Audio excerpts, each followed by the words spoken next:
The consumption of alcohol and other drugs is a common part of most people's daily lives.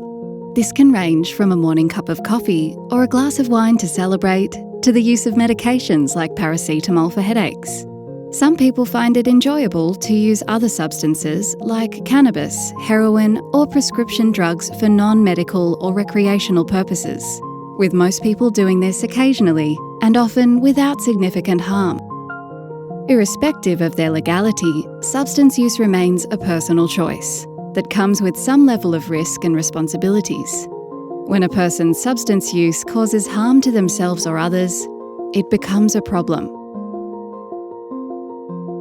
The impact of substance use on family violence is complex. Not all people who use substances also use violence. And not all people who use violence also use substances.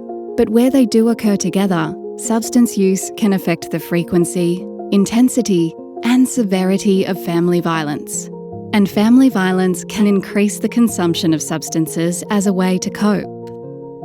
Some of these interactions can be better understood by exploring substance use coercion, where a family member's substance use becomes part of the tactics of abuse and control. Coercive control is a form of domestic and family violence, referring to a pattern of behaviours and tactics that impact family members' day-to-day lives. Substance use coercion is a form of coercive control that usually intersects with or worsens other behaviours, such as restricting social contact, financial exploitation, sexual abuse, and stalking. Substance use coercion needs to be understood in relation to both the person using violence and victim survivors, which includes adults and children. In this animation, the term victim survivor and people impacted by violence are used interchangeably. There are various patterns of substance use coercion or exploitation, which can serve as tools of control for someone who uses violence. A person using coercive control can exploit their own substance use to control family members, displace the focus of their violence onto their substance use, or excuse or permit their violent behaviour. Let's see how this might play out in a family's day-to-day life. When a person makes threats to consume alcohol and other drugs as a way to control their family, this is a form of substance use coercion. For example, everyone gets scared and does what they say when they use amphetamines. A person using substances to control their family members can do so explicitly through direct threats. Alternatively, a person using coercive control can threaten to consume substances indirectly or even unconsciously, but family members will recognise a broader pattern of abuse. Substance use coercion also occurs when a person excuses their violence due to intoxication or withdrawal. Additionally, they may permit themselves to use violence by consuming substances.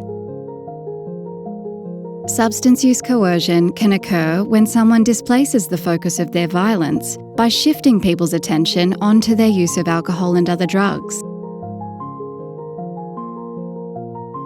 A victim survivor's substance use can also be exploited by a person using coercive control. It is important to remember that some people who experience violence willingly choose to use substances. This is part of their right to autonomous decision-making. However, substance use coercion occurs when an individual's choice and freedoms are restricted due to the coercive actions of another person. This could look like the person using coercion may cause the victim survivor's substance use. The person using coercion may contribute to or exacerbate the victim survivor's existing substance use. The person using coercion may interfere with the victim survivor's access to treatment. Or the person using coercion may fabricate or misrepresent the victim survivor's substance use.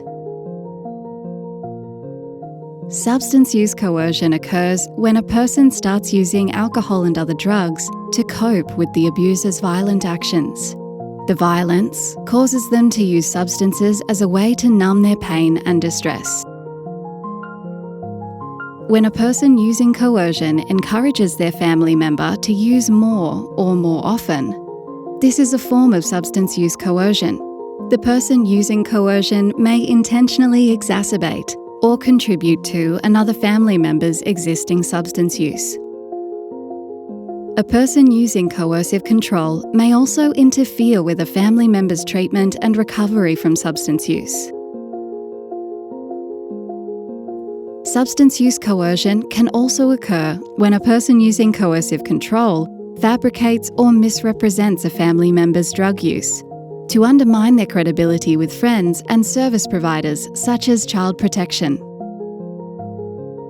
As a community, it is within our power to better understand the relationship between substance use and family violence, how they intersect, and how they influence each other, so we can provide effective support to all family members, guiding them towards safety and recovery.